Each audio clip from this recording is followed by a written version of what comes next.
As mentioned, my name is Randy Rzewnicki. I'm working with the European Cyclists Federation as a project manager and policy officer for health. Today I'm going to be talking about what works and what doesn't, communicating campaign messages to the general public. The title is slightly different than what was seen because I thought it was necessary to already clarify who we're going to be talking about. Today I have three main points. I'm going to talk about general items regarding communication with the general public, who to speak to, what they can do, and about kissing. Yes, kissing. It's physical activity. Also, I'll be talking about what doesn't work. WHO, who, the big bad must and should, why not to use those, and also which arguments don't work as key arguments, namely health and environment as the primary arguments. Finally, I'll talk about what does work.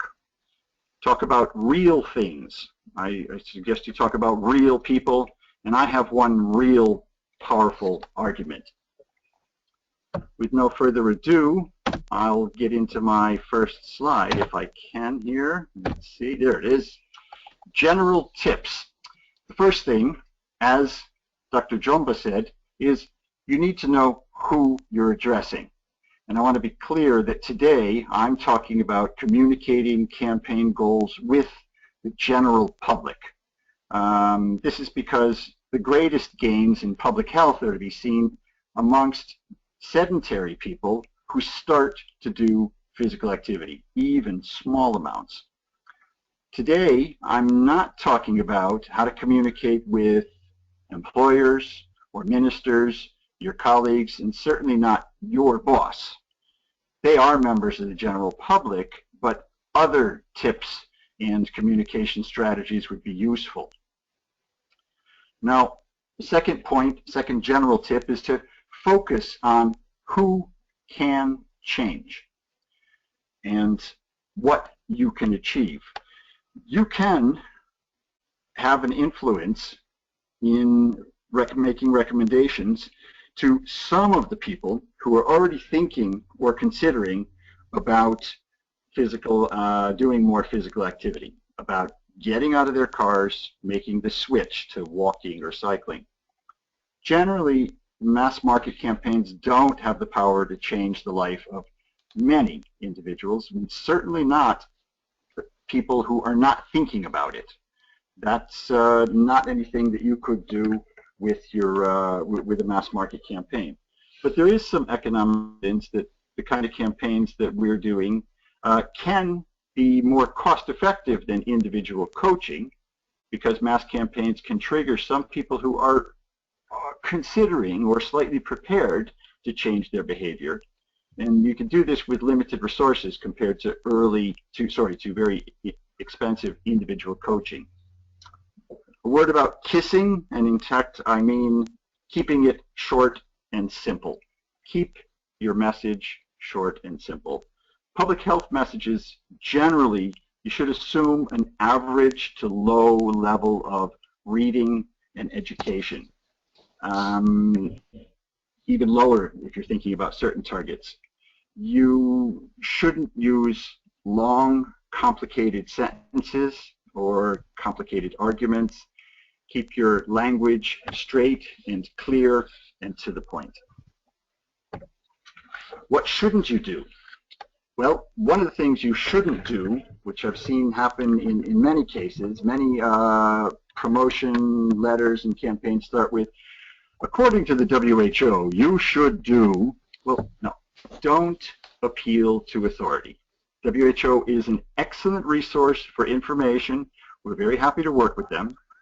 But you also shouldn't refer to your public health ministry or any other high-level authority.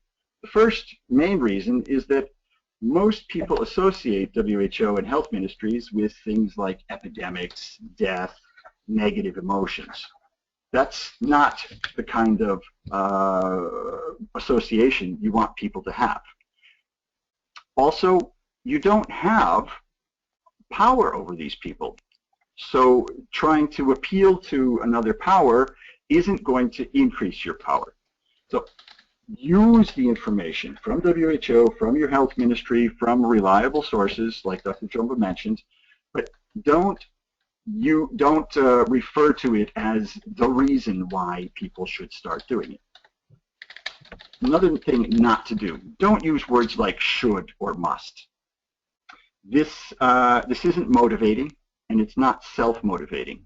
And what we want people to be doing is starting to do more physical activity and then continuing it over the long term. And the only way this can happen is if people do it from their own motivation. Words like should and must take that away because it puts the power outside. Also, you, the person writing the message or planning the campaign, you don't have control, as I mentioned previously, over these people.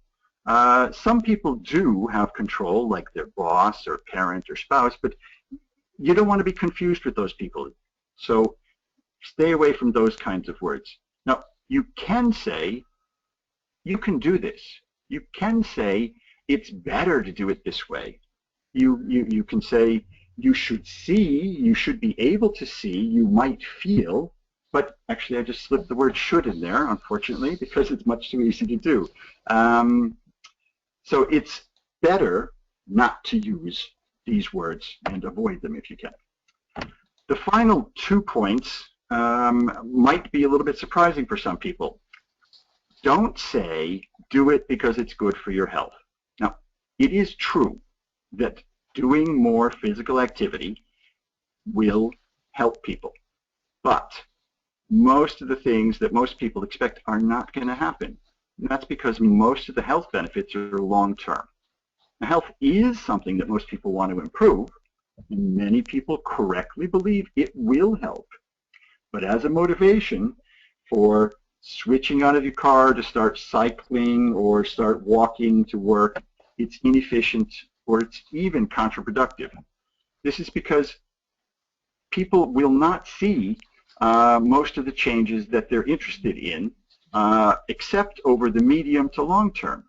Now, the greatest changes in public health are seen amongst the sedentary who start to do physical activity, but at the individual and personal level, the benefits are largely invisible.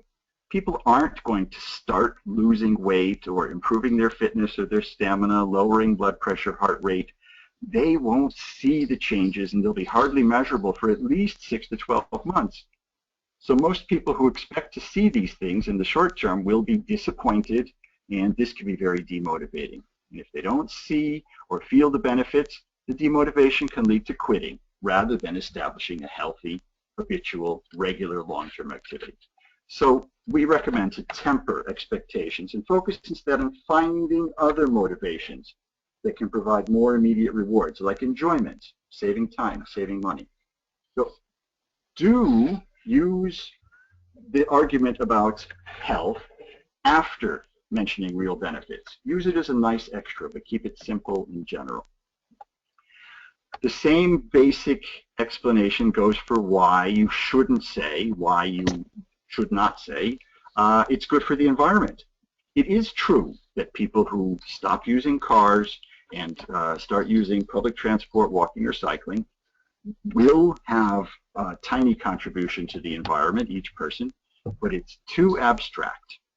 And there's no clear measurable benefit of the individual contribution, so there's no reward. Again, do use this as an argument, as a nice extra, but keep it simple and general. What can you do? Well, the things that you can do are to appeal to money that people will save. People save money. There's no question people will save money if they stop using their car or even their small scooter, which needs fuel. Those costs disappear.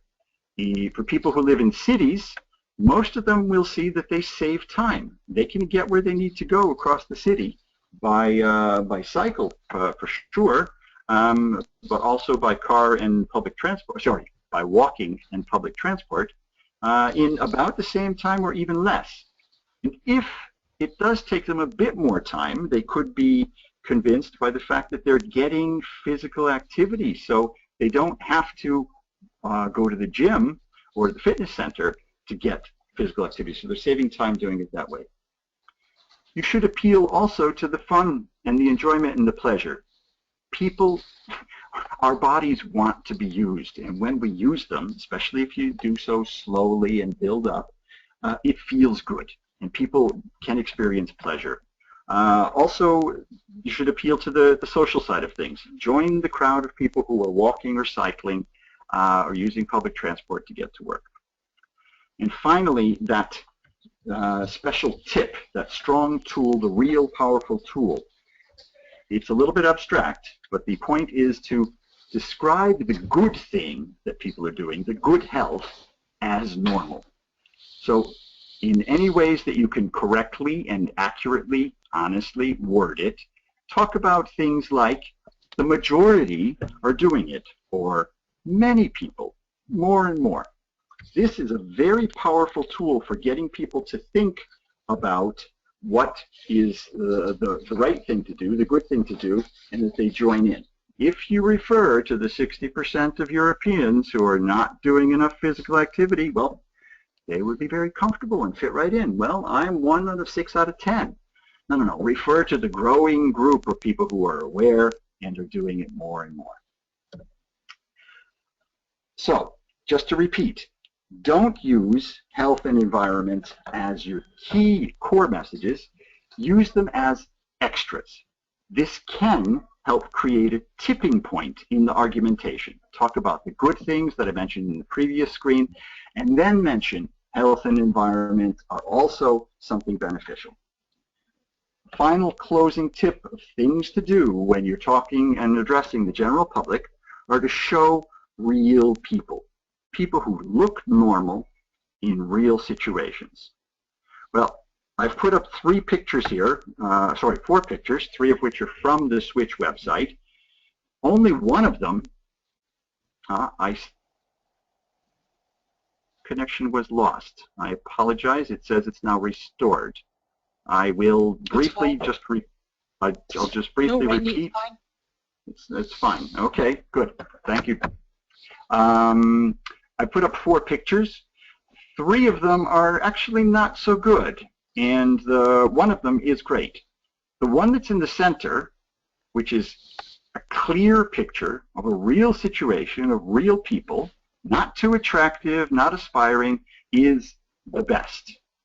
The one in the right corner is also in real situation, but it's very bad quality. I put it up to make the point, good picture, but make sure the picture quality is good too. On the left-hand side, you see a bunch of people who are in the Bike to Work project. Well, that's great. They're real people. They're on real bikes in a real situation. No, not really. People don't stand around on their bikes. That's not normal. If you use a picture like that, be aware that you have a real clear posed picture. And finally, the ECF picture, top right, is a very unusual situation. That's one of the main streets in Brussels, Rue de la Loi. High quality picture, as we might expect, but that the whole street is full of cyclists, that's not normal.